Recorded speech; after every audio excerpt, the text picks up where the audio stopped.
The Boys. Spoilers alert! If you haven't watched the season 3 finale of The Boys, we're gonna spoil this. If you've seen it, great. Hang out with us. We're really gonna get into it tonight. That being said, Joe from Fall 1 Gaming, give me that countdown, homie. In 5, 4, 3, 2, 1.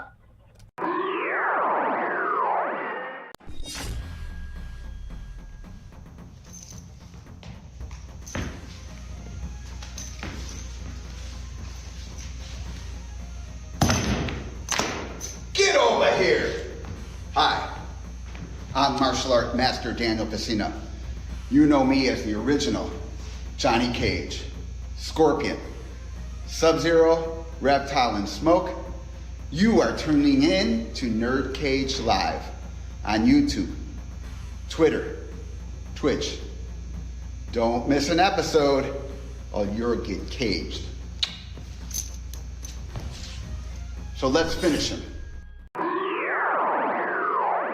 This is Anthony Marquez, better known as Kung Lao for Mortal Kombat. Make sure to like and subscribe to NerdCage Live.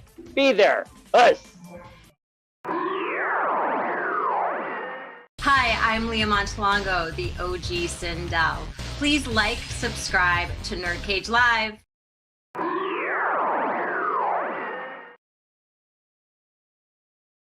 NerdCage Live and gaming are a perfect match. Shoot the J, Joe. Okay. Shoot it! All right. Over on NerdCage Live on Twitch, Jay and Joe go live. Call me Bazooka Joe. It's all about you. Kaboom! Playing both old school and new school games every Tuesday night. Ooh, what a sight! Jay, stop looking at her face and run. But she's so beautiful! So be sure to follow NerdCage Live on Twitch. Run for your life, Joe. Run for your life, Joe. Running. Run faster! Oh no, Joe! The galaxy's doomed because of you! To scratch your gaming itch. Oh, nice kick, Joe. Thank you. Yo, that's diabolical. Wait. Yo! That's twitch.tv/NerdCage Live.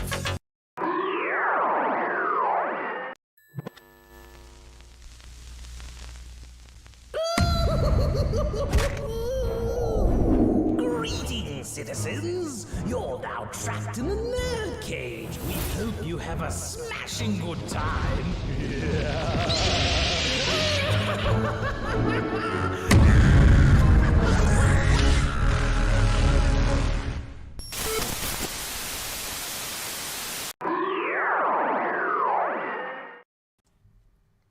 You're now about to witness the strength of geek knowledge. Hello, welcome. That's right. One last time, you are trapped in NerdCage Live. This ain't just a reaction show, but a debate show and a live discussion on everything that makes people like you and I tick. So thank you for joining us on one last spoiler discussion of The Boys Season 3 finale. Please hit that like button and subscribe. I'm your host, Jay St. Motherfucking Woo! G! Coming to you live from yours truly, the land of Tom Cruise, Syracuse, New York.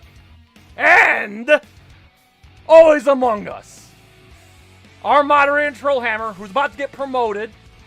It is Joe from Fall 1 Gaming. What is poppin', my dude? Oh boy, are you ready for an epic spoiler discussion of The Boys with our very own Tabmock 99 and the Pretty Guardian, and Kush is on his way? Hopefully Kush is on his way. We don't know. He's Yeah, supposed to be we'll here. see. Maybe he'll turn up. But yeah, my body's ready. I hope everybody else's body's ready, because there's a lot to get into. Oh my God, I can't believe it. Before we get started, Joe, who do we got in the chat, motherfucker? Oh, the chat is loaded tonight. We have Paul Tackett in the chat. We got Scott Bannock, Shay Smithers, and Josh from Movie Aficionados in the house. We got a party tonight. Oh my God, I cannot believe everybody's here on a goddamn Sunday. So here's what we're gonna do. Just like we do this normal routine here, we're gonna go around in a circle, all right? And then, like, they're gonna plug themselves in and give their general thoughts on the episode and I guess the season overall. And we'll start with the mighty Mortal Kombat man from Florida, the leader of the MK community, TabMonk99, man. How's it going? Hey, what's going on, guys? This is TabMonk99. Thank you guys for having me on. It's always a blast to be here discussing the boys. I'm the Mortal Kombat lore master. You can follow me at youtube.com/TabMonk99. You can also find me at Twitter, Twitch, and Instagram at the same username, TabMonk99. Like I said, always a pleasure to be here discussing the boys. And the season 3 finale did not disappoint. It was a spectacular end. Way to return to the status quo and yet also find a way to keep the story moving forward. Loved it. Can't wait to hear what you guys think about it. Very well said. And of course, joining us once again, it's the always lovely, the prettiest of Guardians. How are you tonight? I am doing so well. Thank you for having me. I'm excited to be rocking around in the Nerd Cage talking about the season 3 finale of The Boys. If you are into gaming videos or that sort of thing, you can check me out over at youtube.com/prettyguardian. I have a new video debuting this Friday, July 15th at 6 p.m. PST. So definitely check that out. But back to The Boys, the season 3 finale. I'm with you 100%, TabMonk. It definitely did not disappoint. A lot of the character arcs did do that sort of interesting thing where the characters kind of ended up back where they started at the beginning of the season, but maybe having kind of discovered something about themselves or had a little bit of personal closure. And, you know, there's one scene in particular with Queen Maeve that I'm really excited for us to talk about. So, you know, let's jump in and have this conversation because I'm here for it. Absolutely. And we're waiting on Kush again. He's probably sleeping. But we're going to go over to Joe. Joe, I want to hear your general thoughts on the season finale. And of course, yes, we're taking our break, but when I get back from Chicago, we're going to game, right? So tell them about the 2 games we're going to play and go ahead and dish it out, my dude. All right, when Jay gets back, every Tuesday we will be starting our playthrough of Bayonetta, which is a game that neither one of us have played, so that should be a wild ride. And every Friday, we will be playing the original God of War. G-O-W. Hell yeah. As for the boys, this was an epic finale. So many things to talk about. So many different character arcs in this that, you know, just went in directions none of us could have predicted. Kind of shot down. My prediction didn't happen. But that aside, still a wild ride, still great, and I loved it. Yes, very well So said. a lot of us have made predictions on this stream, on the Nerd Cage. A lot of our predictions have come true. Don't hold out hope yet. I mean, don't give up hope yet, Joe. Hold out hope because maybe season 4 will reveal something about Supersonic Man. Yeah, we'll see. Joe will always hold out hope in his heart. So I absolutely loved this season finale. The show doesn't disappoint. My God, I cannot wait for season 4, even though it'll probably be at least a year, probably 2 years before we get season 4. But oh my God, everything is set up for season 4 to be goddamn epic. And the way some of these characters went out, the way some of these story arcs ended, and how it sets up other shit. God, I fucking loved it. What? Oh my God, it just keeps turning itself on its head every fucking time, and it's so great.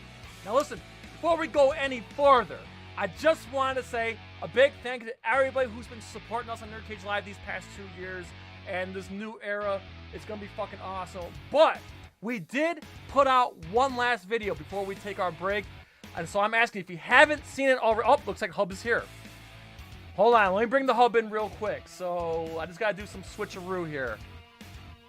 Hang on, bear with us, people, bear with us.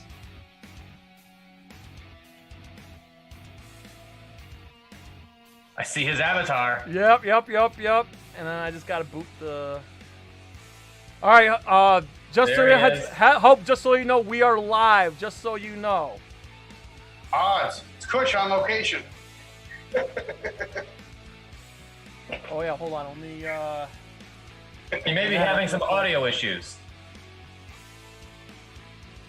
Okay, while he's getting himself fixed up, I'll just again just want to say that we put out one last video. It's our Mount Rushmore of action stars. So by all means, please check out the video if you haven't already, and if you have seen it, please share it with people who you think would like it.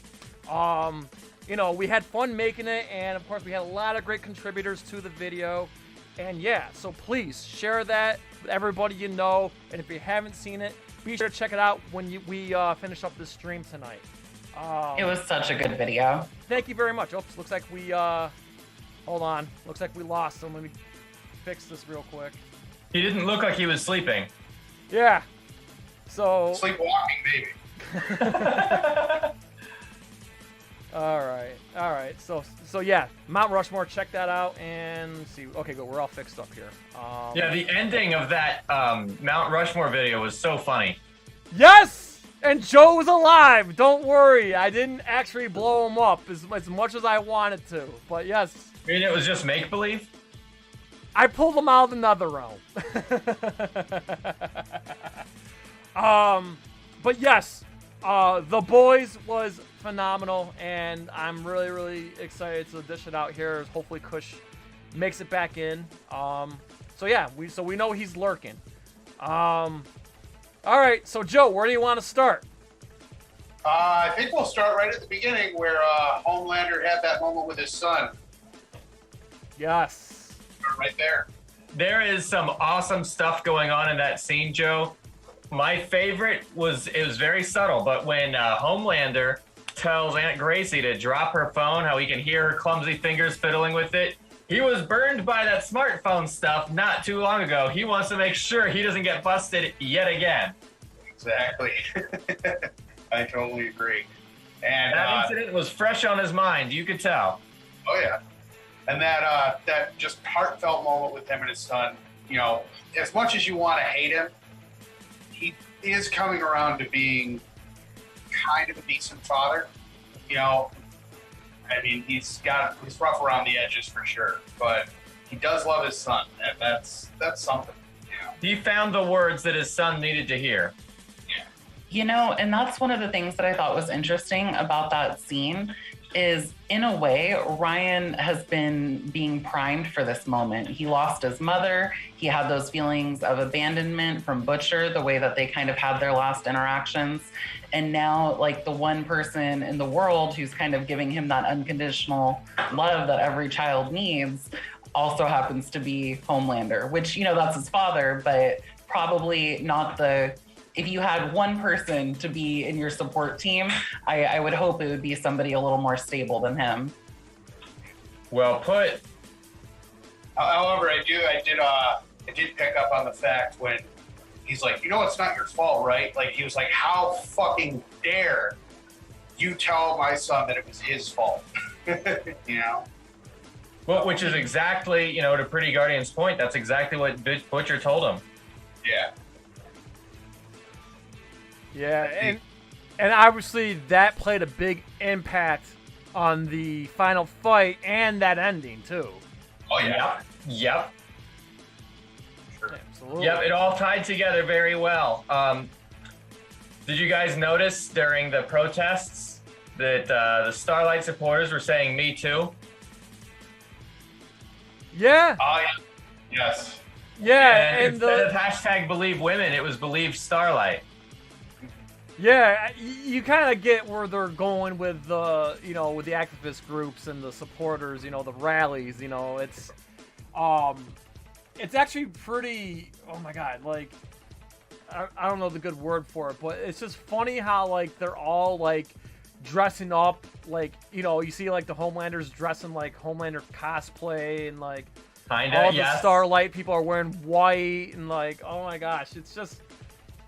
It's crazy. The whole mob mentality and all that. It's absolutely fucking nuts. Yeah, but they captured the sides, pretty well. We see where they're going with it. I liked it. I'm looking in the chat. I can see Scott is just dying to see Ryan get thrown off a roof again. Oh my God. I think we're going to see a little bit of that in the next season here. It looks like Kush is back in here, so let me let him in. Hang on, guys. Bear with me. Let me just get this situated here. It kind of saddens me to see the path that Ryan is going down with Homelander, just because in the last 2 seasons, he's been such a cute kid. Like, he just wants to hang out with his family and make YouTube videos.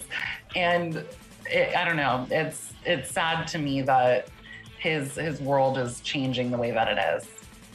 Yeah, and not only that, but it's also sad to think about Butcher and how he made a promise to Becca, how this was never going to happen to her son. The whole thing. Butcher can't let this happen. Like, he can't let the kid become this monster. And it's kind of Butcher's fault, too. It's like a lot of things is Butcher's fault. But hey, Kush is here, so Kush, I want to give you the floor for a minute here. Go ahead, plug yourself in, and give your general thoughts of the season finale. We're just getting started, so go ahead, man. Unmute.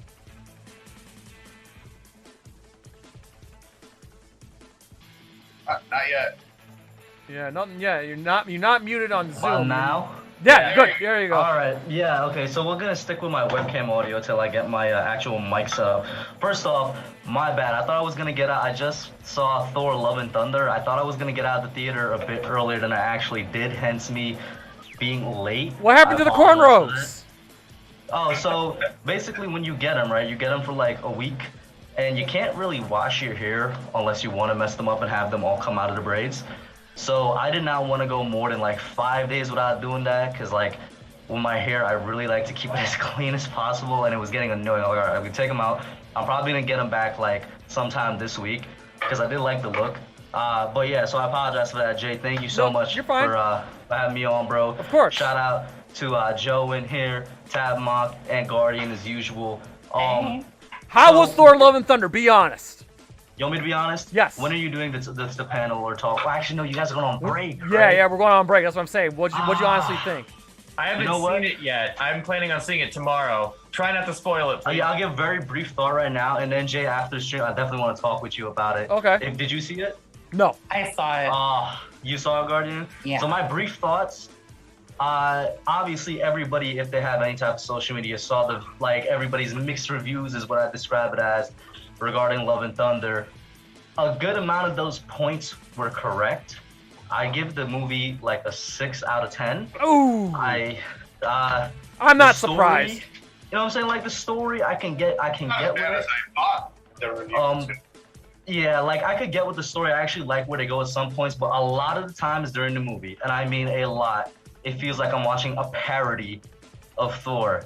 And like I physically cringed at a few parts. At first, when because this is really kind of a talking point that's gotten more popular, I'd say, in the past couple of years, which is that Marvel movies take themselves too unserious at times. And at first, I was like, nah, people are just saying that because now it's the big thing and it's fun to hate on it. But since those past couple of years, you really noticed it. Besides Endgame and Infinity War, which made sense to have a serious sort of tone to them because, they're conclusions. When is the last time we did have a film that kind of took itself seriously? It's been a while. Yeah. So I felt a lot of times like I was watching a parody of Thor instead of a Thor movie. The dialogue, especially in the first half, it felt like it was just a bunch of one-liners rather than actual dialogue.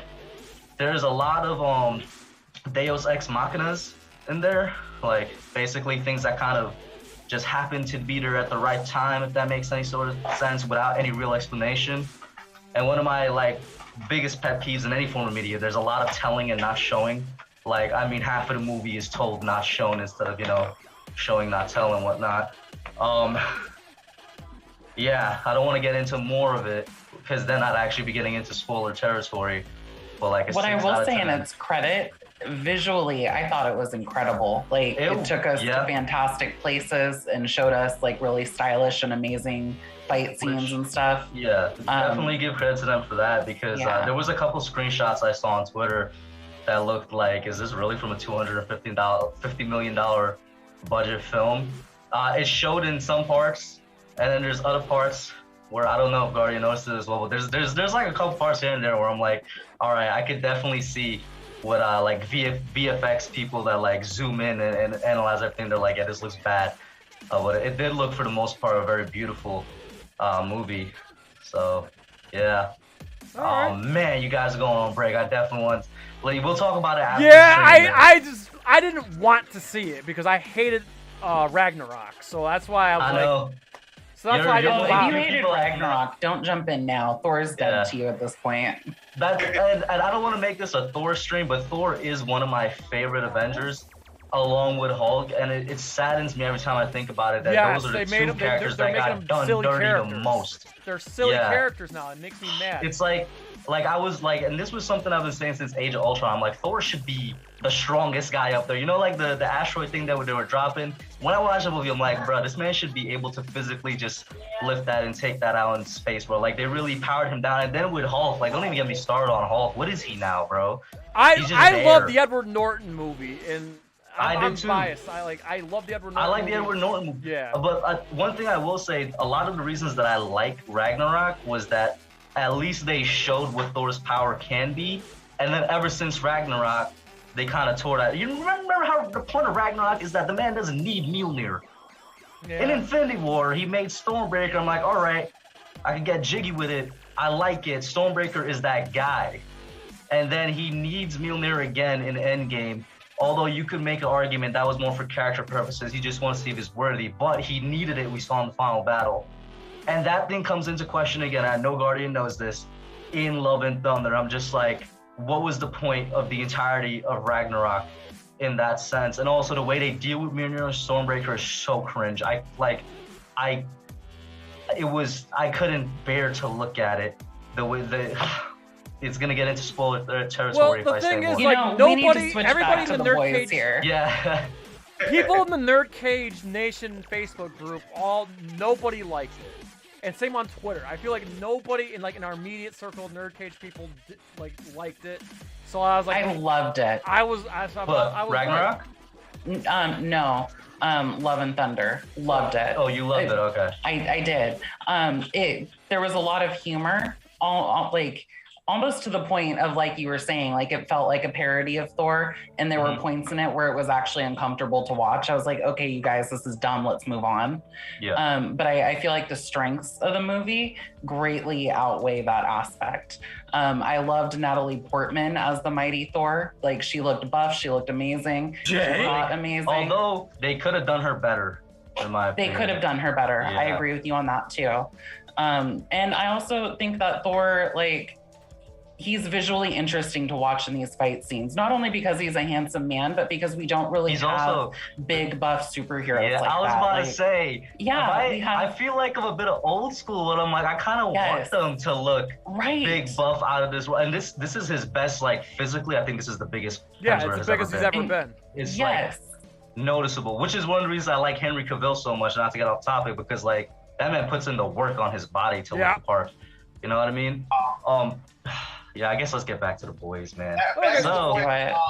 There you go. So you got so you got a 2-for-1, people. We got the boys spoiler talk, and we got a non-spoiler reviews from 2 different opinions in the cage. Solid 6 out of 10, could be a 7, is what I'll give it. It's not terrible. The final act of the movie for me carried a lot of it. I'll say that. Yes. Well, bringing it back to the boys now. Last week I was saying that one of the plot points that I was happy with was Mother's Milk and how he punched out, Janine's stepdad, and now he felt bad about that. And they really dwelled on that for a little bit this episode. That was like a major plot line for him, not for the overall show, but for him personally, at least, that was his story arc. And he finally figured out, I got to stop trying to keep this in. I got to stop trying to keep it all bottled up. It's time for me to share with Janine what the truth is about what these superheroes are like. And, that's a much more mature adult way to deal with things. Okay? Your daughter likes superheroes. You don't like superheroes, obviously. Now this stepdad is indulging her and taking her to Homelander rallies. Instead of punching him, just talk to your daughter and explain what the superstar really likes so that she knows. And who knows?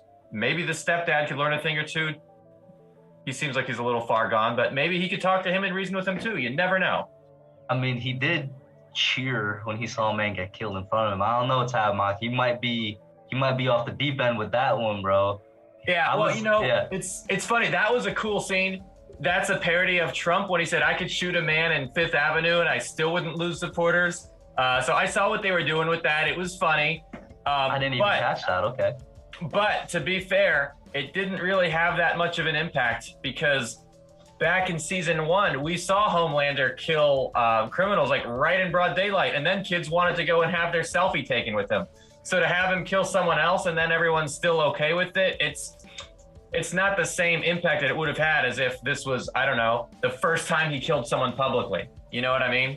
Yeah, but this is the first time he actually did it on civilians, not like criminals. On top of that, now but somebody attacked his son, so there's a little bit of like. But also, what I get from don't attack a kid.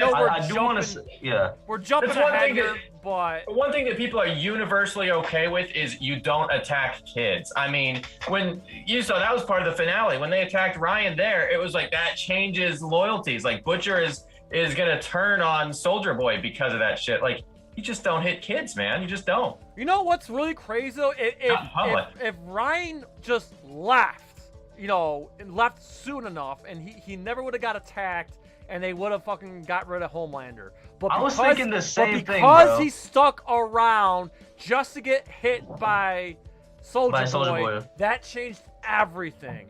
Like Ryan ultimately deciphered the fate of the entire fucking Boys universe. He did. But Jay, do you think Homelander was basically using his kid as a human shield? No, because he was trying to get him out of there. He was trying to says you need to leave. Homelander grabbed him by I just rewatched it. He grabbed him by the shoulder and says, "Listen, Ryan, you need to go." Like yeah, you're right. He did say that. This is what I'll say. Well, the thing I was wondering about the entire time after, the loyalty started to change, the first thing that popped in my mind is not only Homelander, but Butcher. Why didn't Butcher just grab him and jump out the building, bro? And then, jump back in the building? Because, he was souped up on V at the time, or, take him to another floor. Just grab him and get him out of there. Let Soldier Boy and Homelander duke it out, then come back up. What part did you guys talk about so far? We just talked about that's the opening scene with Homelander and Ryan. Where Homelander sees his son. With Aunt Grace. Yeah. By the way, Kush, I saw your tweets as you were watching. I saw your tweets, how you freaked out at the end. That was great. Yeah, that's why I'm going to save most of my energy for that when we get to the end part. With Ryan and Grace, though, man, I guess I'll connect it to something that happened a little bit later, which was like when Butcher got the call from Grace. I'm like, if this guy doesn't pick up this phone, and Butcher being Butcher does not pick up the phone, I was like, come on, man. But it definitely made me wonder, does Grace not have the number of like MM or something, or somebody else on the team? If you fail to get in contact with not Homelander, with Butcher, get in contact with MM, probably the most level-headed guy on the team, and he looks to be at most times the second in command, right? So I'm just like, damn, they could have prepared for it, but it is what it is. You're right. Grace seems to just kind of go through Butcher, and that's the contact point, and she doesn't really seem to speak to the other team members directly. Yeah. Probably a mistake. All right. The next thing we got on the list was when Maeve actually got transported and broke out. Pretty Guardian's favorite scene. I know that was something you wanted to talk about with Maeve. Oh, I want to talk about the fight between Maeve and Homelander. Yeah. That's what really did me in. We'll save that. Yeah. We'll save that. And so we'll save that for just a minute. Her breakout scene was all right. Part of her getting out the van. Yeah, I liked it. I loved her breakout scene. And I love it even more than since we saw the Homelander versus Maeve scene, because I feel like everybody, at least in the back of their minds, were thinking there's a distinct lack of Maeve just this entire season because she's been locked up for like the better half of like, I'd say 75% of the season, right? So it's like when I saw that, I was like, yes, they gave her some badassery to work with. And it was a nice scene. It was like, it was good, man. I liked it, and it was just a preview of what happened later on. You got a hint of her true power. Yeah, that's true. You did get a hint of it. It annoyed me that Starlight never mounted a rescue attempt for Maeve. And so I was glad when Maeve kind of slipped that in, like, your activist helped me and that was cool. But what would have been really cool is if you had busted me out. Yeah. So I'm glad that she got that little dig in there. She didn't know that she asked her, like, where were you? I was like a couple of floors beneath you the whole time. Yeah. So hey, I like the plot point with A-Train and his brother Nathan. And Nathan was thank you. I was going to bring that up. He was not cool with A-Train's murder. Yeah. And he figured it out too because he lied about it. Now I don't know if he like lied or just couldn't remember because he's still like fucked up from the hospital and the heart attack. But but he's like you he's like you really killed him. He's like I don't want a murderer in my house. I don't want a murderer in front of my kids and all that. Yeah. It's like that was powerful. And then he he hit him and then he fell and like, oh my god, I'm sorry. Like, yeah, it was just cool to see that his brother is like the level-headed one and the righteous one. I always wondered how much did his brother know when his brother's coaching him and trying to help him be, the fastest man alive or whatever. Like, I was always at the back of my mind, does he know how fucked up this guy is? What he did to Robin and what he did to Popclaw, how he kidnapped Huey's dad. Is Nathan a party to any of this? And now we finally get a glimpse, like, no. A-Train kept that stuff from and his I brother. like that line that he said where he's like, I want to see his mugshot on TV, not killed. Yeah. That was powerful. I thought that was absolutely fucking powerful. And you know what? That resonates. There's a lot of truth to that. That's the way a lot of people feel when they want justice. They don't want street justice. They want true justice. Exactly. So yeah, that was good. That was a nice character arc and it was a nice character arc for his brother there. And it was heartbreaking too because, he's probably not going to be able to walk ever again. And, A-Train was trying to do him right, but it wasn't the right way. So, yeah, I actually really liked that. It was a cool story arc that they kind of concluded, I guess you could say. All of A-Train's wrongs are really catching up with him, and he is just down and out. And I was hoping there would be something with him with the finale, but he was basically just out of the picture. I mean, you saw, maybe we could jump ahead to that meeting that Homelander had. With Ashley, with the Deep. We'd have to, before we jump there, we'd have to go to the Noir. Black Noir, yeah. Oh my god! Can I just You're right. Oh my god, that was hard to watch. Not only was it hard to watch, someone spoiled it in the chat for us last week. Really? Yes. Me too, Kush. Me too. Oh, I didn't know somebody spoiled it, but yeah, I'm with Guardian. I was so let down. I was like, this is what we get? After all that buildup, he just goes down like a stack of bricks? Like that's what we got? You know what it made me feel like? And I hate to make this comparison. I don't know if anybody, I would expect, I don't know if anybody watched this Game of Thrones. I would think that some of you might have, since we're all like TV show watchers, right?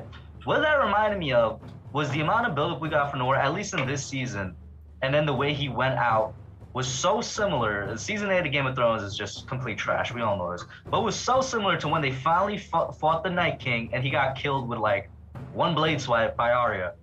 And I was like, that's exactly how Noir went out, bro. All that buildup to just go out with one punch. What was the point of that? I was so let down.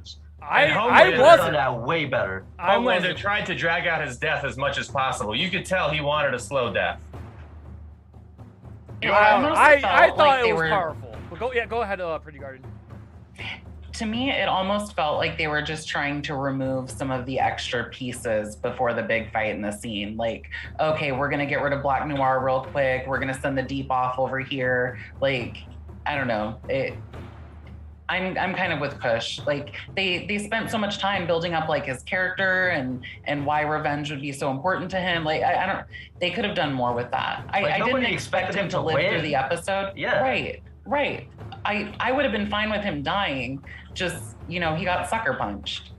Not only it was the Superman Joker Injustice. Pow! I know, except with Joker was through the chest though, right? But I got what you're saying. Yeah, but still, it was the same I'm gonna jump ahead, but not completely get into it, just to kind of hammer home the point of why I felt Black Noir's death was so bad, is because it would have been good or had a saving grace if it was a sign for the stakes that were to come. If we're gonna be real here, there were no real stakes in the finale because of the fact that Maeve ended up living, and because of the fact that Soulja Boy ended up living. Now, Soulja Boy, all right, I kind of expected them to keep that door open just because, like, before we even saw Jensen Ackles' performance this season, because of who Jensen Ackles is and his popularity, I would have expected them to keep that door open.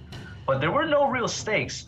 Other than Noir, nobody else died that kind of got that, what I like to call, death flag at some point during the season. Frenchie got that death flag somebody so had many to times. go, though. I'm glad somebody went. Somebody had to go. I agree with you. What I'm saying is they made him go, and then they faked this out with 2 other people, and it was like, all right, now his death is just like, what? Well, we were talking on. We'll get into it in a moment here, because I had some stuff to say. Because I would have been cool either way. But the thing is, let me get back to Noir for a second. Because like I think why I liked his death was all because of fucking Homelander. When he like started crying and said, "Hey, did you know? Why didn't you tell me I had a father?" Like, that was a great fucking moment of like, that was just, and then he fucking like, just, you know, when he started to hug and they thought, you know, that he was gonna accept it and whatever, but no, all of a sudden, boom, does the fucking Superman Joker move. Like, I just thought what made Noir's death so fucking awesome and powerful was because the way Homelander reacted, the way he set him up, you know, saying, "Hey, tell me about Soulja Boy." And he wrote bad. He's like, he can't be all bad. Then he underlined bad, and then he goes, "Well, hey, he was my father." And then they panned in on Noir, and you could tell, even though he can't speak, you knew he was thinking, "Oh shit, he knows." And then he's like thinking, he was also thinking, "Oh my god, I'm probably fucked." And then and then he just said, did you know? And then he's like, yes. He told him the truth. And then he just had Homelander, being Homelander, had a breakdown, killed him, basically he killed his best fucking friend. He was his best friend on the 7, and he killed him just because he kept that secret from him. No, I thought that was fucking great. There's a lot of stuff in that scene that if you caught what was happening in earlier episodes, you see how they built up. There's a lot of stuff going on. Remember when they talked about Black Noir's brain damage, and now you saw when he was holding up the signs, they were misspelled. Like, dude, this guy can't even spell. His mind is so far gone. He is really, really operating at 10% brain at level, if that. And we got to see the cartoons one last time. Yeah, we did. Don't worry, Irvin, you're gonna be with Christ. Yeah. I'm like, wow. And then funny thing is, aren't the guys who do the show, aren't they Jewish? Anyway, that was still pretty fucking cool. That we got to see the cartoons one last. So that's what he saw before he died. That he didn't die alone. He died with his cartoon friends. And then the other thing they were building off of is, you remember that whole Homelander's conversation with himself in the mirror, like, you've just got to stop caring about other people all the way. He cut out that part of himself, right? At least a little bit, because he cut out the part that cares about Black Noir. This is a guy who you think is going to cut out his humanity completely, but he doesn't, because he has a change of heart, because his son, he can't let go of his son. There's part of him that still wants that human connection. Yep. So despite what Mirror Homelander told him to do, he's not completely carving that part away from himself. Not just yet. And also, not to mention, I'm jumping ahead a little bit, but the part where he said, "I know what it's like to have your team members turn on you." And then he also, earlier on, he said, like, you guys are fucking nothing to me, and this and that. You guys Black are worse. Noir meant more than any of you ever did. Yeah, he's like, I wanted a family. I wanted to have a family of my own so bad with my teammates, and I got trash teammates. Like, oh, damn. Like, holy fuck, man. Okay. The best part, the best line from that scene, maybe from the whole episode, is when Homelander goes up to A-Train and he's like, "How could you kill one of your own in cold blood?" Meanwhile, Black Noir's helmet is right there next to him. Yeah. That was fucking hypocrisy. Yes, such a hypocrite. I mean, it seems like everybody on this show has been called a hypocrite at this point, but yeah, it was bad. It was right there. And then the Deep was scared shitless and he goes, "Well, there's one thing you can do for me." And he whispered, and we obviously knew that, that's treason. Sort of treason. I was trying to figure out how I would do that scene differently, but the fact that Homelander can, see through everything and see his face and stuff, would make my idea probably fall short. Because what I was thinking is it would have been cool if he took off his mask and it was the clone of Homelander, like it is in the comics. Yeah. Like, you know, at one point, Stan Edgar actually did replace the real Black Noir. He has, like, at least some type of pawn there. That would have been pretty cool. I don't know, maybe we see that. We didn't see Stan Edgar at all. Oh, that's another thing. I kind of expected to see Stan in the finale. I guess not. I'm not too worried about that, honestly, because it that's all right, because we're going to see him tomorrow on Better Call Saul. Just saying. Just throwing that out there, people. So do we go to the meeting scene now? Yeah. Do we just go right into that? Well, the next one that I had was Butch knocking out Huey to protect him from Beat. Yes. Something that we talked deeply about last week. You know what, Pretty Guardian, you take this one, because you were pretty adamant about this scene, so... Oh, you know what? So on Discord, I had messaged like right after seeing that, and I was like, Jay, you were right. What'd you say? Wait. Say that again. Say that again. I want to hear it. Say that again. I'm giving this one to you. You were totally right. You were 100% right. Butcher connected the dots and realized he had to protect Huey. And he probably, in that scene in that last episode, he probably was just kind of playing it off to keep Huey calm and thinking about the mission and not realizing he wasn't going to be on that mission. Yes, and because I think if Butcher had told him, you know, what Temph could do, and Huey wouldn't have taken it, he wouldn't have let Butcher take it either. And Butcher was determined to sacrifice himself, but not sacrifice Huey. Yeah. Well, and I think that's good for Butcher. He still has that shred of like humanity and compassion for his teammates. Oh, he definitely does. I know he tries his best to hide it, but he's got a heart of gold. Yes. Well, the thing is, if he didn't care, he wouldn't be doing any of this. I was just gonna say, the thing is, the one thing I picked up again on the second watch was before he knocked out Huey, he said, "You're spitting into my brother," and then BOW! So he did feel compassion towards him because of that dream he had, his flashback dream, whatever you want to call it, of seeing his little brother, and he said, "Wow, Huey, you really remind me of my brother," and I'm not. Basically, that was his way of saying, "I'm not gonna let you die." Yeah, I'm not gonna let you die like he did. So. And one thing I really laughed at was the very next scene when Starlight picks him up and he goes, "You know, every neuron in your brain is screaming, 'I told you so.' So why don't you just say it?" She goes, "Oh my God, fucking told you so." And she's also like, "That asshole," and he's like, "Oh, he saved my life," you know. Yeah. In the shittiest way possible. Yeah. Well, I understand why he did it. Yeah, it's understandable. All right. And so the next thing I got is the Soldier Boy's speech about his father. Yeah. You could tell that he had been, I guess, he considered his father abusive, and he wanted to pass that abuse on to his son. And so he does get that chance, doesn't he? Yeah. And it also... Pay it forward, people. Like, how long ago was his father alive? Because we know that he doesn't age. So it's like back in the 20s. So like, I think we're gonna have to line it up with whenever last season when they were looking into what's her name, Stormfront, because she was the very first successful Vought superhero, right? Like she knew directly the founder of Vought. He was the one that gave her V. So around whatever time she got her powers, if there was ever a date, we know it was during the Nazis, because that's why she's all about the Nazis. So I would say around the 40s, which does line up well with, you know, Soldier Boy, quote unquote, storming Normandy and whatnot. So maybe like the trials he was in was like in the late 30s or something. Gotcha. Yeah. Whenever the first issue of Captain America came out, it was then. Yeah. All right.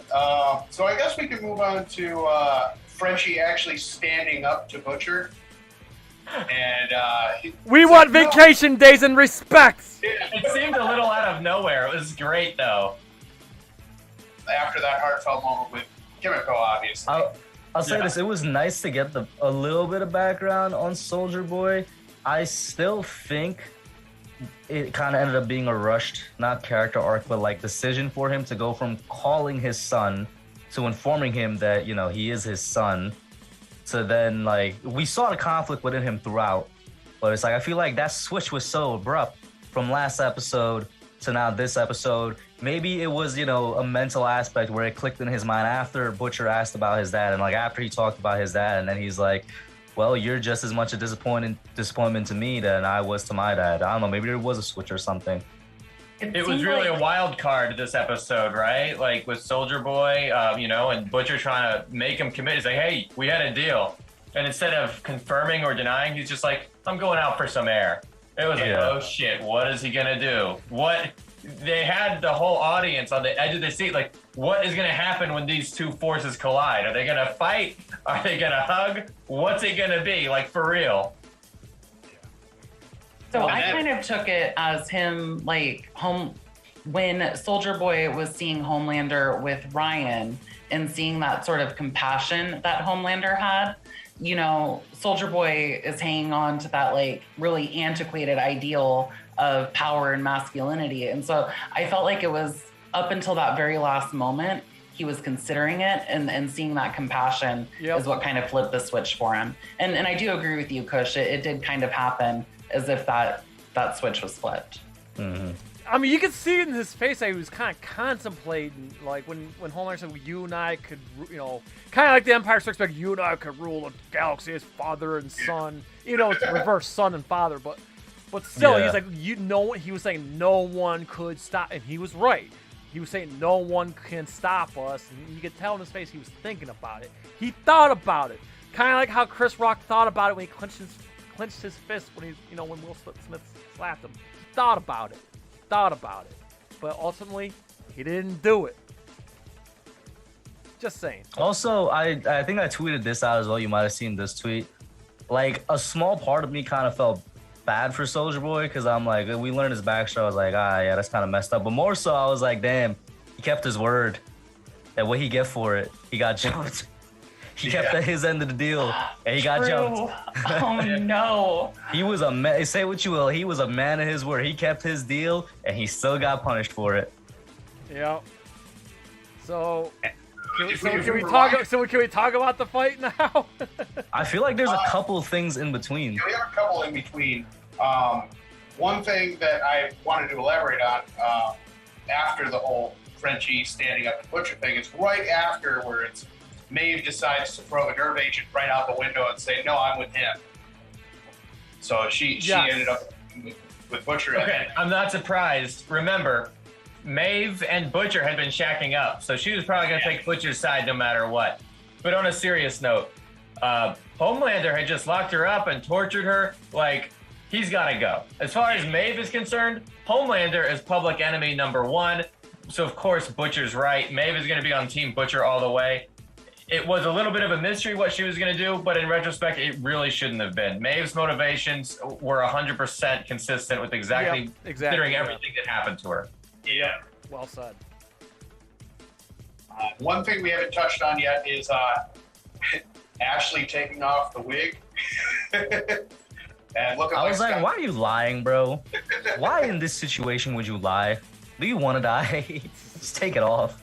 Based that on was the only everything thing running that through we've my mind. seen with Ashley, the fact that she needed a wig at this point is not a surprise. Because I was kind of wondering, like, how does she have any hair left? Yeah. We were all wondering. Remember when I asked last episode, I'm like, when she pulled out the thing out, like the hair when she was talking. Yeah, like, when she bleed. Yeah, I'm like, right. yeah, why she is didn't she bleed. bleeding? Now you know why was she pulling didn't the bleed. wig. Yeah. Yeah. For me, as a woman, like, so much of our self-esteem and our identity is wrapped up in our hair. And so seeing her standing there in front of him without the wig, like, that was an incredibly humiliating moment that he put her in.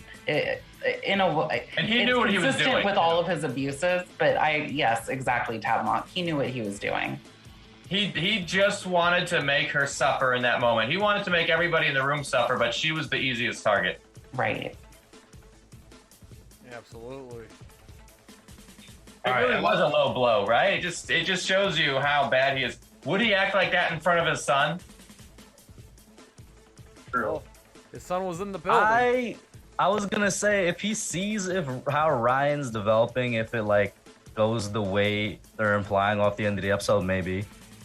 Like we all knew from the beginning he wanted to raise Ryan in his image, and now he has the perfect opportunity to do so. Exactly. Absolutely. All right, unless anyone has anything else before the fight, I guess we can get into it. I kind of broke it down. What about just- the Deep yeah. killing the Veep?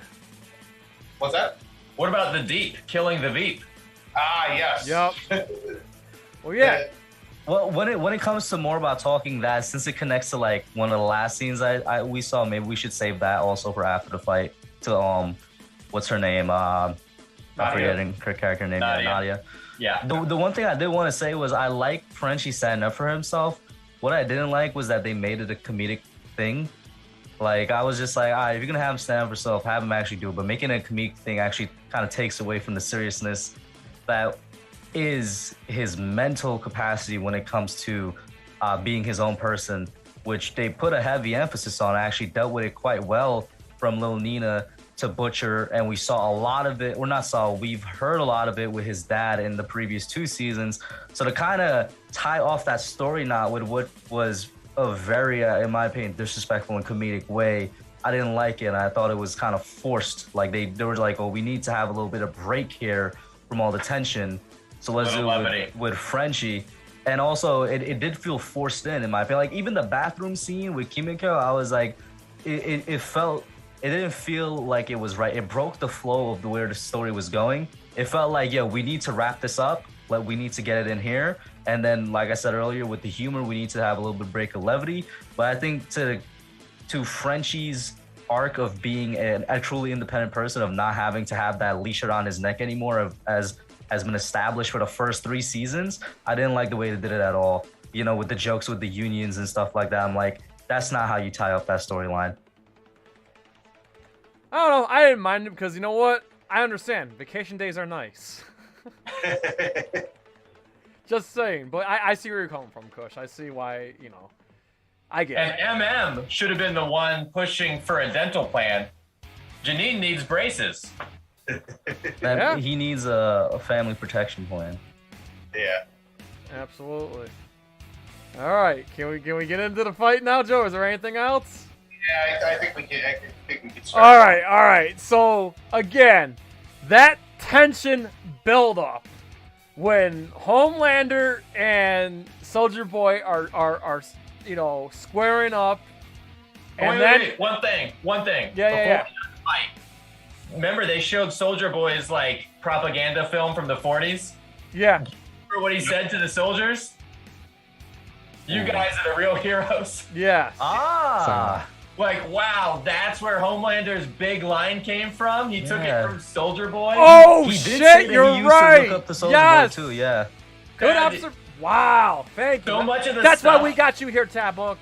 God, the strength of geek knowledge keeps getting stronger with you. Anywho, just when they square up and he's just talking about, again, there you go, Scott, your Star Wars reference. No one can stop us if we team up, etc., etc., etc. And then he goes, I want you to meet your grandson. Like, oh, goddamn, he fucking did. He went there. That was a good card to play. Yep. He could avoid a fight and possibly get Soldier Boy on his side by showing him his grandson. And then right after that, he's starting to think of all the family lineage and stuff. And as much as Soldier Boy hates his father, he becomes his father right in that moment. Yeah. And basically just goes, "You're a disappointment," just the way, because he goes, "I'm you," and he goes, "I know you're a disappointment." You know, Joe, this is kind of what I was saying earlier. I had a feeling that he couldn't wait to pass on those abusive messages that he received. I feel like he was just itching to say that all along. Now that he has a son, he could be just as much of a jerk as his father was. Yeah, and he didn't do it on the phone either. He wanted to say it to his face, so... Yeah. Right. I have a feeling that was pre-planned. Yeah, no, that was, like I said, great piece of television that was intense. And then everything got turned on its head when, obviously Ryan had a gut reaction to see his father get hit. He lasered Soldier Boy. Soldier Boy retaliated. And then Butcher turns on Soldier Boy. But what makes it incredible, we talked about this off air, people, is the fact that, okay, so Homelander grabs his son and says, "You need to get out of here. It's not safe for you. You need to go." He didn't get the message in time, and he got hit by Soldier Boy. So if Ryan took off for safety, Butcher would have took out Homelander. Butcher and Soldier Boy would have took out Homelander, and that would have been that. But no, since the kid got hit, and Butcher made a promise to his late wife, he turns on Soldier Boy. So it's just amazing that Ryan, in that short moment, like controlled the fate of the entire, boys universe, basically. Ryan's presence changed everything. Yes. And it's funny because the show's called The Boys, but he's the actual true boy in this whole group, and his presence there, it really does affect the fate of the whole gang. Yeah, so it was just mind-blowing what was going on. And Kush, I was watching your tweets on Twitter as that shit was unfolding. So your reaction to like, oh my God, I can't believe this just happened in the fight. I'm just like, yes. Because my reaction was the same. That's why I was happy. My reaction was the same as yours, Kush. I was just like, it got messy. That was my reaction to when it got messy. I'm like, yo, are we really? Because, like I said, I felt bad for Soulja Boy, but what he said, everything you want is right there. I was feeling that so much because, like, obviously, I think we all know this man was not going to die this season, all right? He was going to come back for season 4, obviously. But I'm like, that was the best shot they had. Yes. That was the best shot they had at taking him out. And I'm like, yo, they had the chance. Bro, it was prime. Way. The prize was the prime for the taking. They had him where they wanted him. He was like I said, man, outgunned. They probably would have won. I'm with Soulja Boy in this one because, yeah, you're right. He was completely outgunned, and I'm going to let Guardian get into this, so I'm going to just mention it briefly. Because Maeve was giving him the beats by Dre. Yes. She was giving him the toothpaste and a biscuit with no drink. Did you see the way the blood was trickling out of his ears? You know what's kind of funny about that, and I'll let you go off, Guardian, is that they really held back on us with her power level, bro. Because, like, that took me so much by surprise. I'm like, you tell me she was this powerful all the time, bro? Or is this just like, like a product of the situation? Maybe she got adrenaline pumping, or maybe Homelander's not focused because he's trying to get to Soulja Boy. Where the case was, they could have made it happen because Maeve was taking care of him, and Soulja Boy was so down for killing him. We never knew her whole strength up until that scene. Yeah. That's true. We didn't know her whole strength up until that scene. There were little like bits and pieces. Like we've seen her get hit by an armored tank and the tank just spreads around her like butter. And we've seen her like tank, being hit by like machine guns and that sort of stuff. Like it was nothing. But this was her big moment. And I love the beginning of it where Homelander's like walking away. I've got bigger fish to fry. And she says, I don't. Yes. She didn't. She had one motherfucker there to kill, and it was Homelander. He was so dismissive. I loved his attitude. It was great. Yeah, and so she's like, it's not now, Maeve. Right. And she gets that first punch in, and she sees him bleed from the nose, and you can see her, like, her eyes, like, they change focus, because she knows if I can make this motherfucker bleed, I can kill him. Speaking of her eyes. Yeah. Okay. So he, gouges out her eye with his thumb. Beautiful. And one of the things I loved about it, one of my favorite Wonder Woman fight scenes, she's battling Medusa and Medusa gouges out her eyes and she's got blood streaming down her eyes. And if you know Wonder Woman, she is first and foremost a fucking warrior. So she soldiers through and while blind, fights Medusa and defeats that villain. So for me, seeing Maeve, like the blood streaming down her face from that kind of harkened back to that comic book moment. Yes. But she wasn't held down by that. She was like, you know what? I came here to fucking do this. Let's do this. She can still win.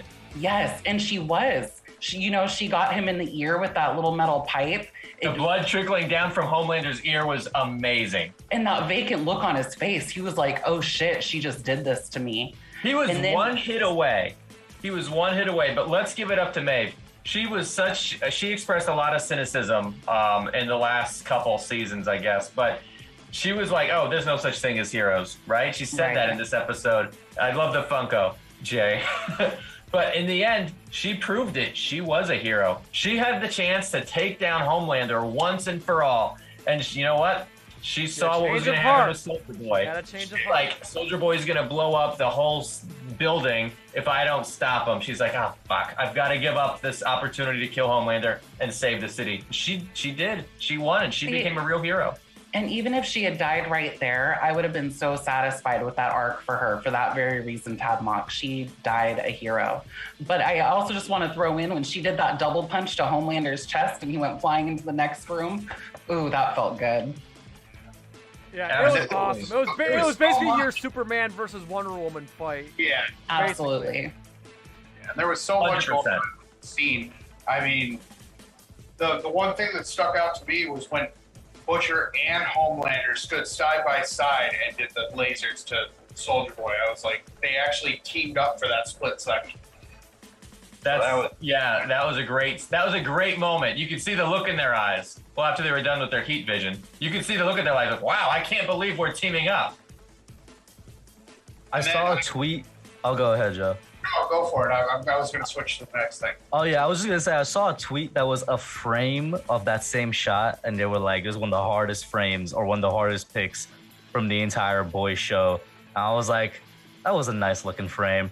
Not the team up or the partnership that I wanted, let alone expected, but it was a cool looking frame. Yes. But I'm with Pretty Guardian on this one. I would have been good either way. If Maeve died, like, that was an awesome way to go out, but I'm happy. But at the same time, she lived, her powers are gone. She's going to live out her life as a normal person with a lover and all that.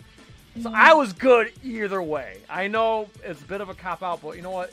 Like I said, either way, you said it though, right? Like, I didn't want to say it, Jay, but you just said it. It was a cop. Like, it goes back to what I was saying earlier with Noir's thing. I'm like, her arc. I'm with Guardian on that one. Her arc would have been like almost complete if she went out. I'm a person like I want to see both sides of it, so I could also see the writer's side. Or like, if for some reason they ever want to bring her back, that door is there. Now that we finally, like everybody else said, we now know her true potential and power, which they never really showed before. So it's like, if they ever need a big gun in the future.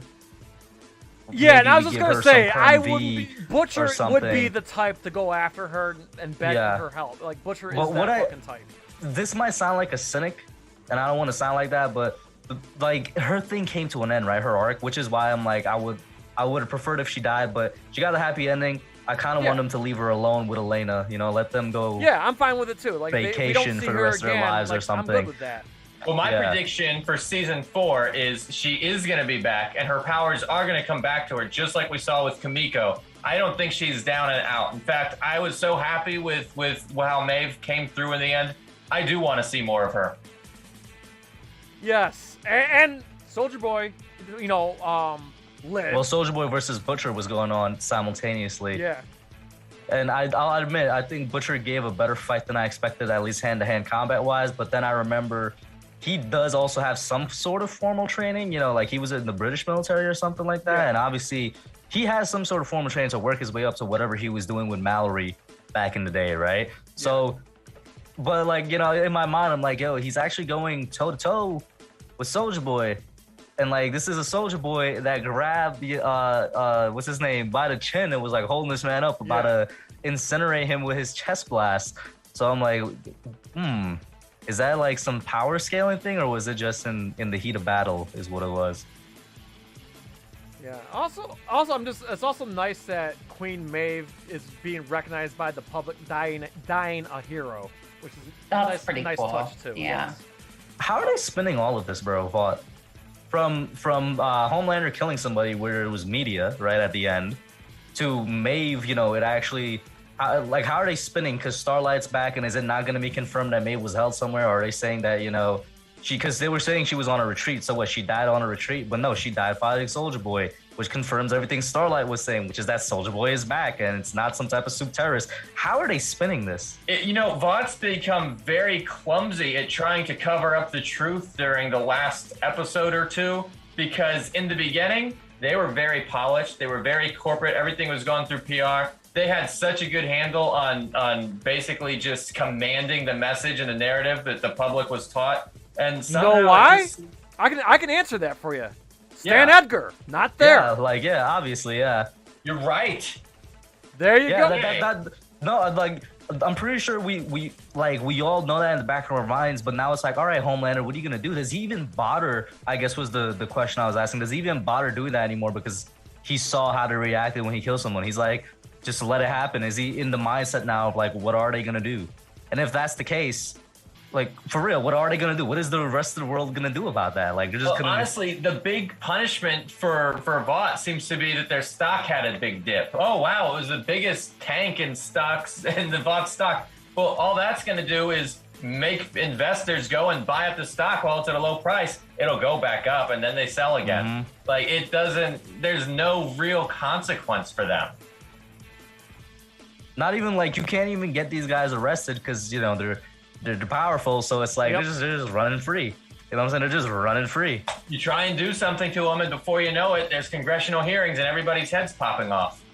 Yep. Oh, whoops! Forgot about prosecuting them. I was about to say, not even congressional hearings, because she's going to be in the VP office. So exactly. Although Huey is running for Congress, we saw that poster, right? That's right. Yeah.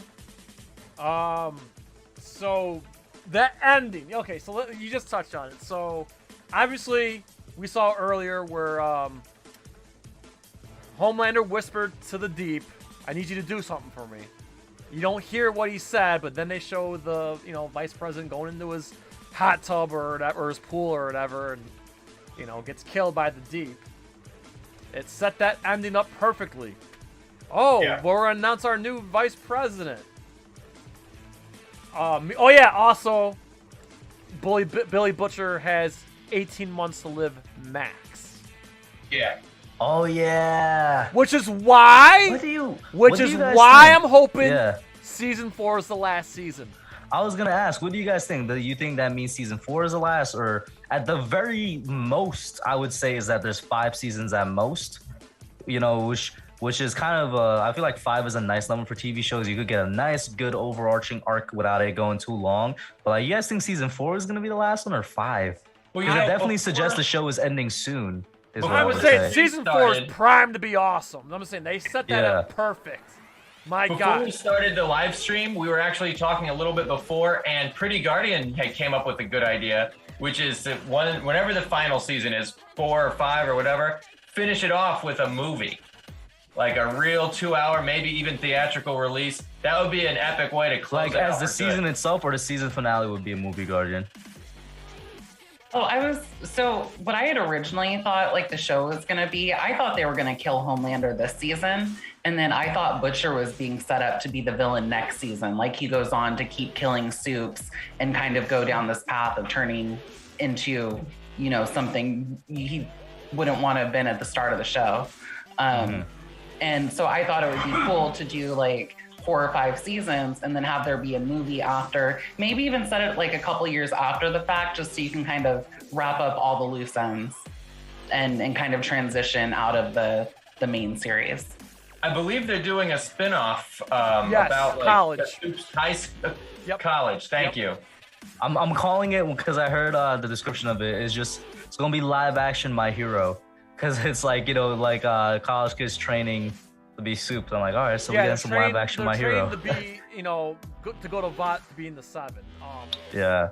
I hope it's good. My only concern is I'm sorry, I don't want just the general concern of spin-offs with shows. I don't want to put down Walking Dead fans, but I hate The Walking Dead. What's a show that started great, just got way too carried away, went on way too long. And then it did Fear of the Walking Dead, Smell of the Walking Dead, Look Out for the Walking Dead. They did all these fucking spin-offs and shit. And I hope The Boys doesn't get carried away like that. Where I'm completely with you. I just have a fear of spin-offs in general. I feel like you very rarely see them succeed, and when they do, it really can be a smash hit. We'll have to see, Amazon as a media creation company, if they're that greedy. Well, there are exceptions. I mean, look at Better Call Saul. Look at Frasier. I mean, there are exceptions, but it's rare exceptions, though. Yeah. I just hope they don't get carried away. But I think the way I feel, season 4. Okay, we got season 4, but the way I feel like season 4 could be a great finale. I mean, you got Homelander's out in the open now. Now he can be himself, kill civilians, and not pay any consequence for it. And he's loving, and his son loves it. And you got the woman who could blow up heads as the vice president. Like, it smells. Final season. It's got the scent of final season just all over it. If you paid attention to the very opening scene, Homelander specifically said that he had to get help from a certain congresswoman to help him find her son, his son. So you could tell that there was a little bit of a quid pro quo going on there. Nadia helps Homelander get to his son. She gets to become the next VP. The deal is very clear if you connect the dots. Yeah, it's incredible. Like I said, I feel like it's just. I'm excited for season 4, and then we're probably not gonna get it for another year. We're probably not gonna get it for at least a year, probably 2 years, and that's fine. And I'm fine with that, as long as they make it great. Like, don't pull a fucking Ozark and have a shitty season 4. Like, make it great. Take as much time as you need, just like how Let's talk about where they're going with Ryan. Yes, my God, it was kind of creepy. Okay, I don't know if you guys remember that James Gunn movie about the kid who's like Superman and he starts killing people, the evil Superman kid. I forgot. Insidious. Yes. Yeah. Yeah. So like, I actually thought for a second that Ryan was the same actor. I had to like go look him up real quick. He's not, but they look similar. Can I remind you what Butcher said a few episodes back? Yes, go ahead. With great powers comes the absolute certainty that you'll turn into a right cunt. Yeah. But it's just like we kind of touched on earlier that, he's, obviously Rebecca's gone. He rejected Billy Butcher, even though he protected him from the blast, which I thought is when they were going to kiss and make up. They didn't. So he ends up going with his father, Homelander, and just that creepy ass smile when he sees him kill. Now, that's just what I'm saying. Like, he's definitely his father's son, and he's happy the fact that his father stuck up for him by killing. And now we're gonna have basically 2 Homelanders, a mini Homelander and a Homelander. Oh my God, this is just primed to be an amazing 4th season. Okay, I'm done. Whoever wants to go next. There's one question I've been itching to ask. Does anybody else have the song Maniac stuck in their head? Yes! Real earworm. Okay, I'm sorry, real quick. They were parodying the movie Flashdance, right? I think so. I don't know. I haven't watched my with chick flicks. the foot dancing and stuff that she was doing at the beginning. It was definitely Flashdance. Okay, thank you, because I haven't watched my chick flicks in a while. So, okay, yeah, I figured they were parodying Flashdance, and yes, I got Maniac stuck in my head all day on Friday at work. It is a perfect song for Kamiko. She is a maniac. Oh yeah, and she looked good doing it. Just saying. I love how she's like slamming the guy's body down exactly to the beat, which was great. Yeah, and clawing his face. Yeah, that was well timed. Absolutely. But yeah, whoever wants to talk about what they're expecting, like, obviously Homelander's son and what they're expecting, whoever wants to go now. Well, I think Ryan is probably going to get into a fight with some kid at school, and it's not going to end well for that kid.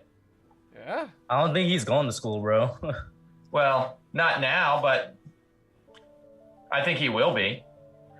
They were trying to keep him I'd be surprised if Homelander puts him in school, honestly. I think he's just going to have him, like, out of training or killing people or training to kill people. He'll probably have a tutor. I'm sure Vought will give him a tutor. Yeah, more like a private tutor or something, yeah. And then, like, Homelander's going to come in and be like, you don't need to learn this. Let's go kill some people. So, yeah. Well, at least Homelander won't know Maeve's location because Ashley deleted the footage, remember? Yeah. Yeah. Good on Ashley, I guess. She did one good thing this season. Yeah. And then Starlight threw her suit out, so we won't see her in that light anymore. Yeah, she's officially part of the boys now. She quit. Although we did get to see her supercharged, which was awesome. Yeah. Yes. Oh, we saw her. A little bit disappointed by that. Yeah. We saw which is what I said last episode. She needs her power energy thing to do the levitation. It's not just off rip. It was exactly the way you said it, but it was so cool to see it. And I'm glad they gave her a little bit of a moment. I'm glad they gave her a little bit of a moment. Although, you know, when you think about it, it's the like, damn, her memes were most great, powerful though. blast. It's like her most powerful blast. This man just brushed off and got back. I thought the memes were great because you know that famous Vince McMahon meme, you know, where he's making the in the face? chair. Yeah. Yeah, someone made a meme of that. And after Soldier Boy being taken away, do you think the CIA is going to give him back to the Russians? Do you think they're going to keep him for themselves? Ooh, really? You say yeah? Or do you think they're going to give him to wherever Stan Edgar is? I think that they're gonna keep him. The reason I say not give back to the Russians because it was Vought that gave him to the Russians. And we know at this point Vought just sort of operates on their own. They have like people in the government, but they kind of just make their own decisions basically. And then you said give him to where Edgar is. I really want to know where Edgar is before I can answer that question. You know what I mean? Yeah. So that's why I'm just like, all right, I'm gonna say they keep him, try and like make another Homelander killer or something. Yeah, I really do wonder what Edgar's got cooking up over there. Yeah, for sure. What do you think, guys? Presidential pardon? That would imply that what's her name never truly betrayed him, I guess. I think part of her's still loyal. I think they're still cooking up some kind of scheme together. Well, you know what I think would be cool? You know how she's running for VP? What's stopping Stan Edgar from running for actual president? Well, wasn't he? I don't know. There's crimes he was exposed I think he was indicted for something. It might make that never stops presidential candidates anyway. Yeah. Pretty Garden, you got anything on the final ending and the final moments of the show? I really liked Huey's final moment. So he's kind of had his own little arc of, you know, using the V and kind of becoming powerful and really enjoying that taste of power, maybe a little bit more than he should. And so for him to have given up the V, and he had that moment where he stood up to Soldier Boy and he said, you know, nobody's that powerful. And if they are that powerful, they're lying. I feel like Huey kind of had this arc of finding his own like personhood and masculinity and everything. And so for him to, instead of like taking the V and trying to save Starlight that way, turning up the lights and kind of giving her that moment to shine, I thought was really impressive on his part. So I'm liking where their relationship is at, and I'm looking forward to next season. I will say though, I wanted, like, did he really get that full circle guardian? We did see him grab but not use that last vial of Temp V, so he has that on his person somewhere. That Temp V was a good temptation. Yeah. We'll have to see. Yeah, a lot of unanswered questions, but that just builds up for the next season. That's what I'm saying. I'm excited to see where they're gonna go. It's gonna be intense, and I can't wait. So out of everything that's going on, I'm really excited to see where they take A-Train's arc. I mean, he's not doing good with Homelander. He's not doing good with his own brother. Who is on Team A-Train? Nobody. A-Train is empty. He's got nobody. I want that station to be empty. All I hope is that they don't drop the ball with it like they did with the Deep this season. Because we had a great build-up with the Deep last season. Like I said, I loved his storyline, and I just kind of hated it this season. So I hope they don't somehow butcher it. Do you think they redeemed the Deep though by this last episode having him take out the VP? No, that's not redemption at all. Like he's not at all. He does whatever Homelander says, no questions asked. And even then, right, it still doesn't forgive going from what was a very compelling story arc with the whole that cult yeah, to him and essentially his wife's releasing the book into Deep. To him essentially being a gag character that's this constant mock of Aquaman from to be honest, I thought with the Deep when Homelander forced him to eat that octopus that he considered his friend Timothy, I knew the Deep was never going to be anything serious ever again. For the rest of that, yeah. And it's like, at least what I would have expected is that based off of that, he would have like, I don't know, stopped, but he didn't. He just went right back to another octopus. He's gone backwards, really. He regressed big time. Yeah, exactly. Yeah. There was hope for him. Absolutely. Not anymore. Parody in the next season. Now that we've had all this stuff happen in the real world, what do you think they're going to parody for the next season? Most definitely something with Roe v. Wade. I would be shocked if they don't. Do you think they're going to have a character called Johnny Depp? Oh, like Johnny Depp and Amber Heard, all that stuff. You know what I'll say though is that from the moment they had Nadia at the end with the VP thing, like we all knew she was kind of a parody of AOC. Now she's gonna be 100% a parody of Kamala Harris. Yeah. Oh yeah. Honestly, I'm kind of hoping for some sort of a parody of Jeffrey Epstein. Okay. I'm waiting for someone who didn't kill himself. Vought's gotta kill someone and then say that it was a suicide, and it turns out that it's not. That's kind of what out of anything in the real world that's been going on. We kind of got that with what's his name, Supersonic. They were like drug overdose. You're right. You're right. There needs to be a bunch of angry protesters saying Supersonic didn't kill himself. Well, we know. Remember, he revealed that on the live, which still there hasn't really been much backlash. They know this. The public knows this already. That needs to be the backlash. Yeah. I'm with you. Yeah. What about you guys? Anything else from the real world you want to see parodied in The Boys? You want to see their take on it? I don't know. You guys mentioned some good ones. I'm not the one that like keeps up with like politics and world news. I'm usually the last to know about everything. So we'll have to wait. Do they do something with Russia and Ukraine? I don't know. Russia did lose Soldier Boy, or are they not going to retaliate somehow? Yeah, there's so much going on with Russia that they built up that whole thing. I feel like Soldier Boy could come back, so we'll see. Well, they could protest that. They could find out that Soldier Boy was kept in Russia all this time, and they could protest Russia for that. But what I'm saying is, does Russia have no backlash to losing Soldier Boy? Like, that's what I'm saying. Are they just gonna let that happen? No, we'll find out. We're gonna have to find it. It would be kind of weird if we don't see anything, I guess, even if it's just like in a small clip on the news in the show. But like, that's a pretty big asset to lose that you've had for like 40 years. Yeah, exactly. There's got to be some kind of a deal going on behind closed doors. It's like, hey, you promised us Soldier Boy, and now he got taken from us. You need to give us someone else in exchange. Like, do we see the return of Soup Terrorists in season 4 because of that? Because they probably have so many things from experimenting with Soldier Boy. That could be interesting.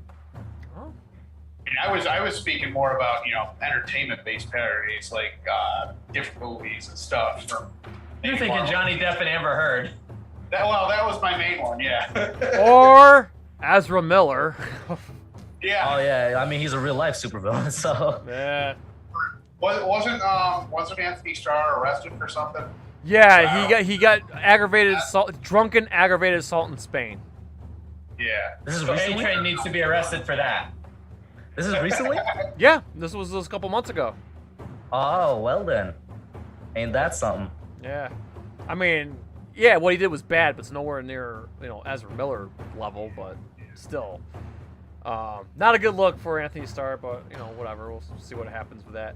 All right, so I figured let's go around in a circle, and we'll wrap this up. Give your final thoughts on the episode, final thoughts on the overall season, and plug yourselves in. And we'll start with Kush. Final thoughts on the episode. I'm gonna give it a solid 7 or 8 out of 10. The one thing I wanted a lot was a rematch that we didn't get, which was Soldier Boy versus Homelander, because we only got realistically like a very small part of that before it became the 3v1 fight in episode 6. So the fact that he's alive, leads me to believe that will happen, and obviously the popularity of his character. I think he's definitely going to be back at some point. When, we'll find out.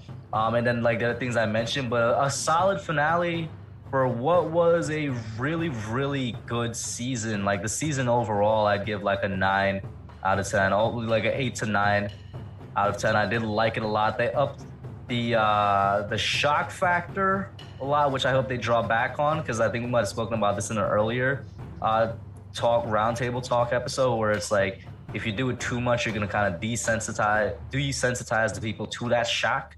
So I do hope they tone it down next season, at least in the beginning. But solid season, very, very solid season. I like the can't wait for season 4. Same here, my dude. And you did you plug in your channel? Yeah, I'm not even sure when is the next time I'm gonna upload. If I got time tomorrow, but since I run a Giants channel, a sports-based channel, it's very much dependent on for sports things to happen, which we're in. You notice, Jay, we're in the off season. Ain't nothing happening until the end of July. Yeah, and you're on Twitch, and you're on Twitch too, right? I am on Twitch. I'm probably gonna try and hop back on that a little bit. I'm not gonna lie to you, since I got this this new summer job, like I've been busy, and when I'm not busy, I'm just like mentally tapped out of things. So it's just like that, man. Yeah. All right. Well, perfect. Listen, we always love having you on the show, and I promise when we are done with our hiatus, which we're gonna need at least a month off, we definitely want to have you back on, Kush, for more discussions in Mount Rushmores and otherwise. So we always love having you here, Kush, and thanks for being awesome. And I ask all NerdCage Nation, please sub up the Hub, even if you're not a sports fan. Sub up the Hub because he's a cool dude, and I'm sure when he gets back at the Twitch, you'll definitely want to follow his Twitch because he does these really awesome Halo playthroughs. So definitely check out the Hub. I appreciate that. Definitely check out the Hub. Thank you so much. And next, we move on to the leader of the Mortal Kombat fan community himself, TabMook99. Please tell us your final thoughts on the season and this episode, 1 through 10, and of course, plug yourself away, my dude. Okay, awesome. Thank you. Thank you again for having me, guys. It was so much fun to talk to all of you. Jay, Joe, Pretty Guardian, Kush. Another great chat. Another great episode of The Boys. I think I'm going to give this a higher rating than Kush. I'm going to give this one a 9. I thought it had a great mix of drama and action. Like we said, it was hard to top that episode from a couple ones back. I think they managed to do it. I actually did not want to see a rehash of the fight that we saw before. I wanted something a little bit different, and they delivered. They kept us guessing the whole time about which way people were going to go, what decisions were they going to make, where were they going to fall in the end. I don't think anybody saw exactly where Butcher was going to end up, where Maeve was going to end up. I certainly didn't see where Ryan was going to end up. So I got to say, I really love the twists and turns. I don't think they can keep doing that. I think that they've got to have a little bit more straightforward, in the next season. But I am excited to see what they give us, especially with the Congresswoman Nadia, now that she's going to be having been granted more power than ever. This episode just does what you're supposed to do in show business: leave the audience wanting more. Yes, absolutely. And you can find me at youtube.com/TabMock99. I'm also on Twitter, Twitch, and Instagram at TabMock99. If you like Mortal Kombat lore videos, check out my YouTube channel. It's in the chat right now. Thank you for sharing that, Jay. It's also in the video description. Absolutely. Again, it's always a joy working with you. We are blessed to have you. And your strength of geek knowledge and Mortal Kombat knowledge is untouched. And that's what makes it freaking awesome. And yes, Pretty Guardian, always awesome to have you here when you always grace us with your point of view on things. The lady nerd. It's great having you here. So please give us your thoughts on the season overall, the finale, rating 1 through 10, and of course, plug yourself away. And of course, I just want to say something real quick. Please check out Pretty Guardian's video on ranking the boys characters. It's a fantastic boys video on Pretty Guardian's channel, and she's got a video coming up this coming Friday as well. Check that out as well. All right, go ahead. I do have both of those videos. You can check them out over at youtube.com/prettyguardian. Thank you, everybody here in the Nerd Cage, for having me again. So with this season and this last episode, I'm giving it a solid 9 out of 10. There were a couple little things I would have liked to have seen done differently. For example, Black Noir's death was just a little bit lackluster for me, although I can definitely see Jay's point of view that it had that sort of emotional depth for Homelander. But ultimately, that Queen Maeve versus Homelander fight was everything for me. Everything. So 9 out of 10, loved it, can't wait for the next season. Excellent. And Joe! Dish it out, man, and please Tell them what we're going to be playing when I get back from Chicago. Alrighty, when Jay gets back from Chicago, every Tuesday we will be playing Bayonetta. Yes, twitch.tv/NerdCage Live.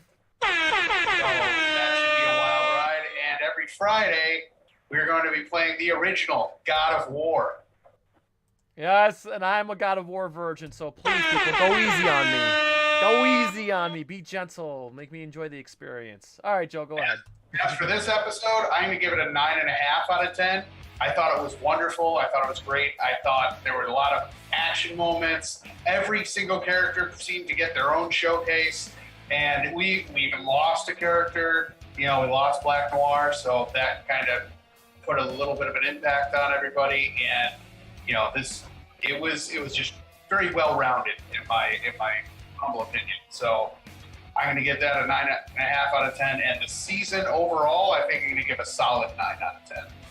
All right. I'll take it. So, for me, this episode, 10 out of 10. I'm sorry. I just love this show so damn much. I mean, the only thing, if there's any faults, I just wish we got to see what's going on with Stan Edgar, but I'm willing to wait till season 4 to find out. I feel like all the twists and turns was amazing. They wrapped up everything nicely, and season 4 is primed to be even better. Please don't fizzle out. Make season 4 great. Take as much time as you need. Overall, season 3, 10 out of 10. I mean, the thing I appreciate about season 3 is that every episode meant something, and every episode was great for different reasons, whether if one was more action-packed, or if one had a lot of tits and dicks in it, or if one had, a lot of drama in it, and then or some had twists and turns. So I feel like overall, the 8 episodes was just well-paced, and everything just flowed nicely, and it gave us a lot of great stuff to talk about. And yeah, I can't get enough of this goddamn show, and I'm gonna have boys withdrawals, I'll probably rewatch the whole series 1 through 3, seasons 1 through 3 again. And I'll probably rewatch Diabolical. But yeah, take as much time as you need to make season 4 great. Also, I'm kind of feeling myself today. I just want to make a couple cool announcements. Nothing to do with. We have announcements for NerdCage Live coming, but we're gonna hold off on that. But I do have some personal stuff I want to announce. A couple things. One, you are now looking at a new staff member and writer for Kamidogu.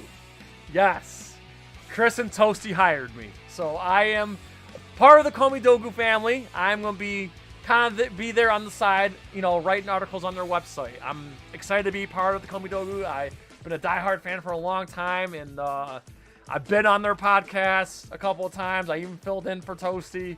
I'm excited. I love those dudes. I'm so glad.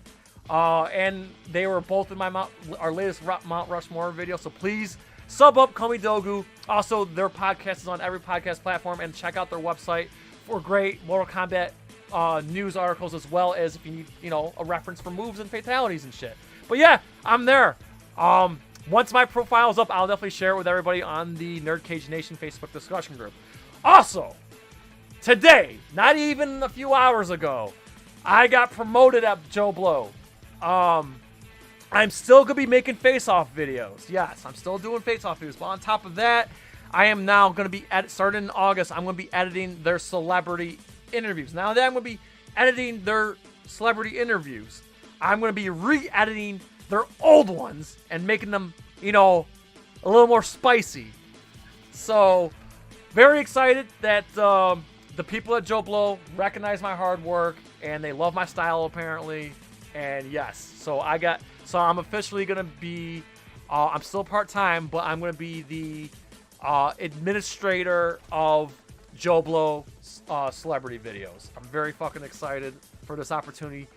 Burge and Chris. Congratulations, my boy. Thank you. Burge and Chris, if you happen to see this, thank you. Thank you.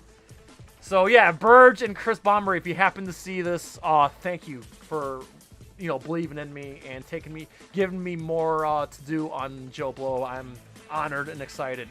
As for NerdCage Nation, just want to say thank you to everybody, and a big thank you to Mark for basically helping me not only launch this great channel, but I wouldn't have gotten my gig at Joe Blow if it wasn't for Mark. Mark was the one that pushed me to do videos and whatnot and inspired me to do videos. So thank you, Mark, for everything you've done for us.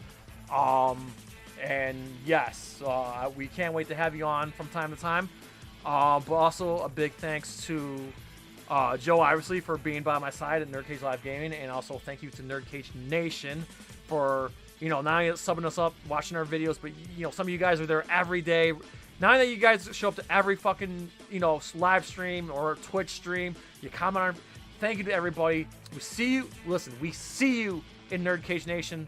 Facebook discussion, please join. We see you on Instagram. We see you on Twitter. Thank you very much, everybody, for your support. And I'm just going to say, Joe and I have some special stuff planned. We have a big reveal coming shortly. We promise you it won't be long. We are taking a hiatus, but we're going to have a big reveal soon. And we're going to have an epic giveaway. And things of NerdCage Live are going to change forever. All right? And you guys are going to love it. I promise. I can't tell you now, but you guys will know when you know. And just stay tuned. I'm going to Chicago. I'm leaving tomorrow. I'll be gone for 2 weeks or a week and a half. Yeah, a week and a half. But I will definitely be posting stuff on NerdCage Nation continuously. And me and Joe will still be gaming on Twitch while we're on hiatus on YouTube. So please stay tuned. The best is yet to come. Stick with us. Promise. I wish I could tell you guys now, but we want to make the announcement special. So thank you, everybody. Appreciate it. You know, keep the Strength of Geek Knowledge going, all right? Get ready for NerdCage 2.0. Yes. It's just going to be a soft rebranding. We're still going to do what we do, but there's going to be more. And yeah, it's going to be a soft rebranding, and we're going to be doing a lot. And yes, and I'll still be juggling Joe Blow, and I'll be with Komi Dogu as well. Big thank you to Pretty Guardian, Tabunk, Kush for coming to our boys finale stream, and also the other spoiler discussions. It was been a blast, and part of me, not only that I'm sad there's no more boys, but I'm also sad that these discussion streams, we'll have to find something else to discuss when we come back. So that being said, one last thing I just want to plug. Please check out our latest video. It's our last video till we make this rebrand. The Mount Rushmore of action stars. And of course, Pretty Guardian was in this video as well. But yes, check it out. We had a lot of great appearances with a lot of great takes on our on a lot of great picks for Mount Rushmore, and a very, very, very, at least I thought it was funny, skit in there. This skit was so good. I loved it. You need to jump in there if for no other reason than to check out the skit. It's towards the end. 10 out of 10. It's two-parter. Watch the whole video. Enjoy I'd the like to see skit. more in the future because Jay has a ton of B-roll from that. So yeah. I'll post on the NerdCage Nation discussion group. I'll post our bloopers and stuff. I'll definitely post those. So yes, please check out Mount Rushmore. If you've seen it, great. If you haven't, please check it out, and please share it with everybody. Get us to 100 views. I mean, better yet, get us to 1,000 views. But if you get us to 100 views, I'll be really, really happy. But 100 will be the start. Yeah. We appreciate it. Again, a lot of hard work went into that video, and like I said, and please sub up everybody that was in that video. Please sub up these lovely people on screen, because not only that they are fantastic content creators, they're also super awesome friends, and I'm the luckiest nerd on the internet to be working with them. That being said, we please ask you to like, comment, subscribe, ring that bell, and spread that shit one last time at like Compound V. So the USA, from yours truly, Syracuse, New York, Portland, Oregon, New York City, Florida, to all of our friends and friends around the world at NerdCage Live, The Pretty Guardian, Tabmonk99, and The Hub. Enjoy life. Stay safe. Do your push-ups. Eat your vegetables. Fuck bots. Fuck math. Keep watching the boys. And of course, good night. And we'll have great stuff for you to announce soon. We promise. Grab a pizza, guys. Good night. Good night. Get trapped in the cage, motherfuckers, and watch this awesome promo. NerdCage Live and gaming are a perfect match. Shoot the J, Joe. Okay. Shoot it! All right. Over on NerdCage Live on Twitch, Jay and Joe go live. Call me Bazooka Joe. It's all about you. Kaboom! Playing both old school and new school games every Tuesday night. Ooh, what a sight! Jay, stop looking at her face and run. But she's so beautiful. So be sure to follow NerdCage Live on Twitch. Run for your life, Joe. Run for your life, Joe. Running. Run faster. Oh no, Joe, the galaxy's doomed because of you. To scratch your gaming itch. Oh, nice kick, Joe. Thank you. Yo, that's diabolical. Wait. Yo! That's twitch.tv/NerdCage Live. Ooh, trying to get out of the nerd cage, are ya? Well, before you go, hit that subscribe button. And if you're really intrigued, ring that bell. Thank you for dropping by.